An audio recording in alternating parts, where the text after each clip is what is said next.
This is Climate on the Edge, where we explore the frontier of climate interventions and dive into the bold ideas that could shape our planet's future. And I'm Susan Sue.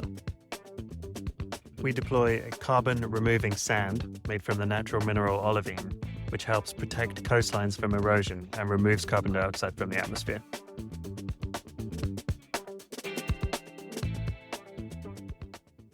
Hey everyone. I recently attended the Carbon Removal Capital Summit, a joint production between XPRIZE and the major global bank Santander. It was an awesome opportunity to get to flag down some pioneering XPRIZE finalists and hear more about their work.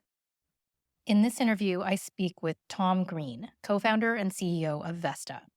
Vesta uses olivine for enhanced rock weathering to simultaneously sequester carbon and mitigate coastline erosion. Vesta just deployed their second coastal project off the coast of North Carolina at an order of magnitude larger scale than their first pilot project, and has been working in partnership with the U.S. Army Corps of Engineers to help satisfy that organization's huge appetite for sand, a hard-to-access yet crucial resource in mitigating coastal erosion. This was a fascinating conversation for me because there aren't many carbon removal solutions that have a direct climate adaptation benefit in addition to removing emissions. Adaptation is a topic that gets overlooked in the climate action conversation that has focused mostly on energy transition. But as it gets harder and harder to pretend that climate change is a thing that lives in the future, adaptation will move from the edge to the center. I was really happy to get to talk to one of the OGs of carbon removal while also dipping into a topic that we will be revisiting much more on Climate on the Edge. I hope you enjoyed this chat with Tom Green, co-founder and CEO of Vesta. Tom, in one line, what does Vesta do? We deploy a carbon-removing sand made from the natural mineral olivine, which helps protect coastlines from erosion and removes carbon dioxide from the atmosphere. So Tom, I'm going to put you on the spot a little bit here. Vesta is one of the better known and OG, yet still novel carbon removal companies out there. What is new with Vesta these days? What do people need to know about the company and what you're doing today that's evolved since maybe folks have last checked in with you? The big news is we have recently deployed our second coastal project. So we deployed just over 8,000 tons of carbon-removing sand just off the coast of a place called Duck in North Carolina, which is on the Outer Banks. And there's a couple of things that are important about that. One is it's about 13 times the size of our previous pilot, so we're starting to build towards scale. And the second is we are looking more and more to continue our path of integrating with the coastal protection industry. And so in this project, we're collaborating with researchers at the U.S. Army Corps of Engineers, which is the main deployer of sand in the U.S. for coastal protection purposes. Okay, I want to ask you about that.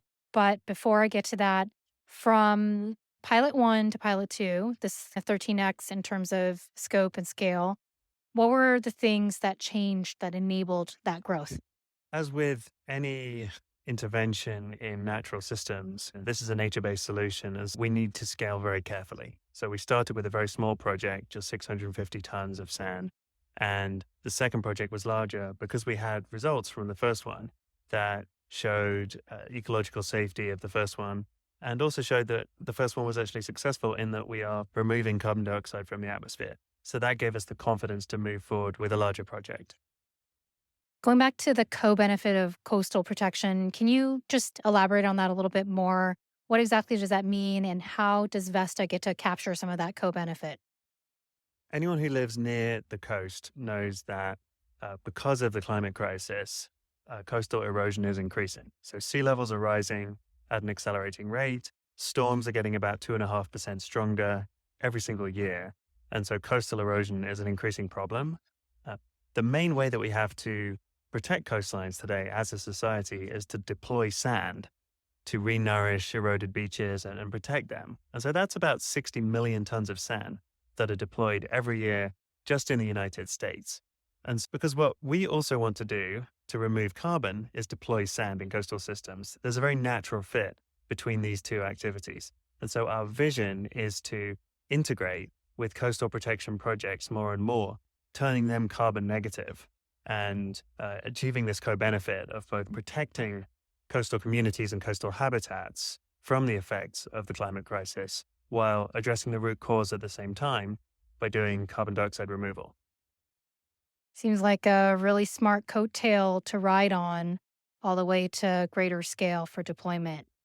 Now, when we think about inputs into your process and the kind of supply side to what you're supplying, what are some of the challenges there? What are some of the bottlenecks and what have been the best things that you've learned out of that? The main input into our process is the natural mineral olivine, which fortunately is highly abundant. It's one of the most common minerals on the planet.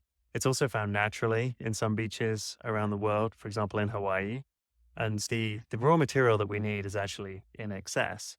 The other thing that's important here is that sand for coastal protection projects is actually scarce.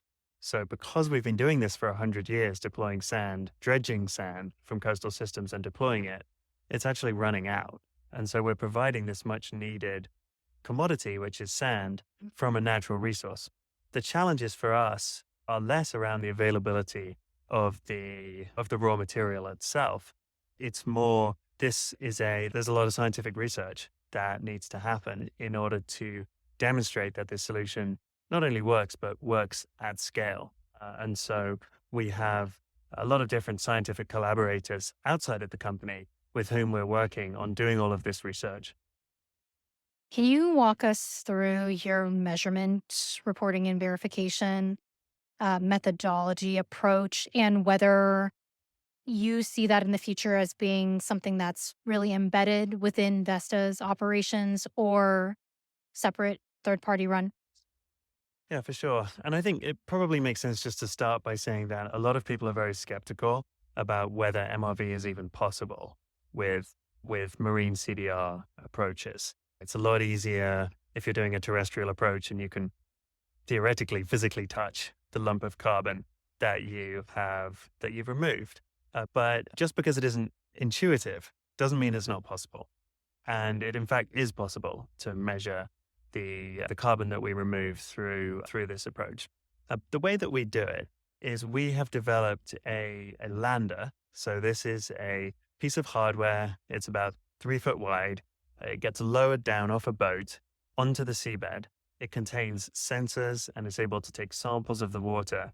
And that actually measures the carbon removal reaction happening in real time. So we're able to measure that on the seabed where the olivine sand is sitting. We compare that with a control area where there is no olivine sand. And the difference between those two things gives us the carbon removal in that moment. We then do that in various different places and across time and run that through models, which enable us to calculate the total carbon dioxide removal from that deployment. Thanks. And that's incredible. Do you see that being something that will live within Vesta going forward? Yeah, so we've developed the hardware, we've developed the methodology. One of the things that I think is important in this industry in general is credibility. There's been, of course, a lot of challenges with that in the past, and we want to make sure that there's transparency and that there's independence of the monitoring of our deployments. So we don't monitor our deployments ourselves. They're done using our hardware and using our methodology, but we actually work with an independent organization. So, for example, in Duck, North Carolina, where we recently did our latest deployment, we're working with a nonprofit called Hourglass Climate.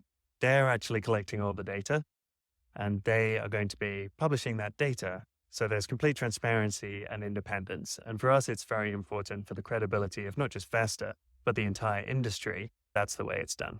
We speak to investors, founders. Our goal is to continuously move upstream in terms of the stakeholder stack and speak to people that are really at the asset allocator stage. If there's one thing that you think people are misunderstanding, or whether that's the climate community, the broader carbon removal community about Vesta, what would that be? That's a great question.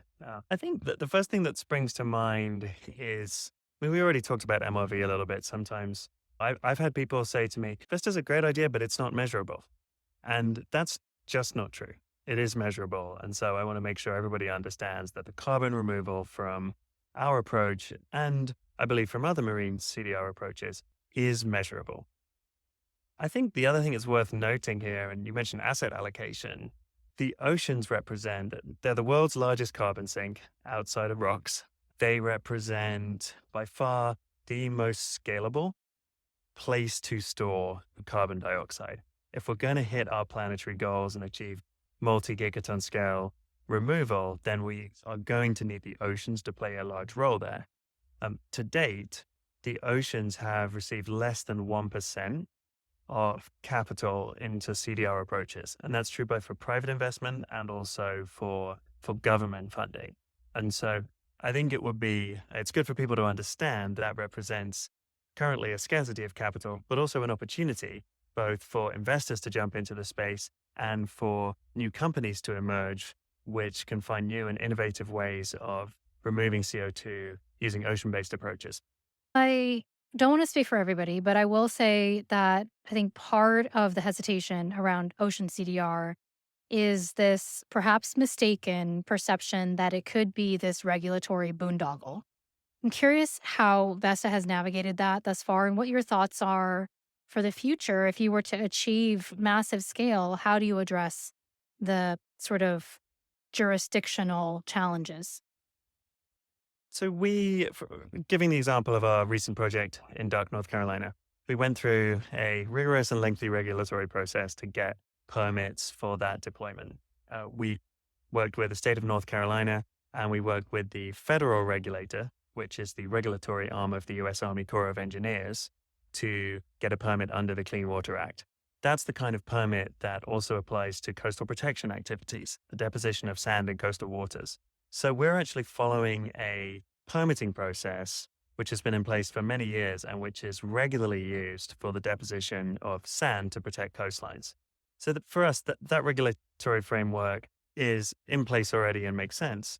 I can also see that the regulatory environment is likely to evolve. Marine carbon dioxide removal, what you often see is the pace of innovation, how regulation changes, because that's just a slower moving thing. And you probably know that the White House put in place an FTAC, Fast Track Action Committee, last year to accelerate progress with marine CDR. That committee is due to issue its report soon, perhaps even by the time this goes live. And what I'm hoping to see is that there will be dedicated pathways that exist in the future that are tailored for marine CDR approaches. And we look forward to working with the regulators to follow those processes. Speaking of dedicated pathways or just pathways in general as a concept, I feel like within other carbon removal, people know what the verticals are. We know what the buckets are. And then ocean CDR is its own bucket and everything's undifferentiated within that. So it seems like there's a really big education component or kind of coming up to speed. What do you think is the blocker there and how do we change that? So I think we need more focus on ocean-based approaches. And there's been a decent amount written about that over the last couple of years. And I hope that people will go ahead and read that. The White House's Ocean Climate Action Plan, NOAA's report on marine CDR. You have government agencies writing very comprehensive and coherent summaries of all of the different approaches within marine CDR. And so the information is actually out there. I think what we're going to start to see is more deployment. So we've now done 2 deployments in coastal settings. I'm hoping that we'll see other marine CDR companies being able to deploy as well. And I think there's nothing like an actual project that's live for getting attention and for starting to educate people on what approaches are possible. Great. I love that answer. Nothing tells a story like an example. Tom, you're a startup founder. You've taken your lumps. You've been through all the hard times. You're an early mover in a really difficult space. Amidst all of that and just working in climate can also be just heavy and challenging. Amidst all of that, what gives you hope? We have been through some really significant obstacles. We didn't know if we'd be able to get our projects permitted. We didn't know if we'd be able to raise money. We didn't even know if olivine sand would, under natural conditions in coastal systems, even remove carbon dioxide from the atmosphere. There are so many obstacles that we've already crossed. And each one of them, we've succeeded.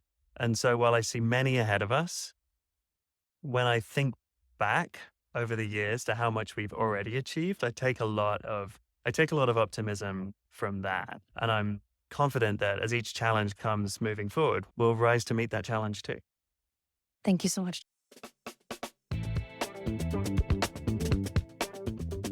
Thanks for listening to Climate on the Edge. If you liked this episode, please subscribe to the show and consider dropping us a 5-star rating and review. You can also follow us on social media so you never miss an update. Climate on the Edge is brought to you by Emergence, innovative minds exploring climate's next frontier. Thanks again for tuning in. See you next time.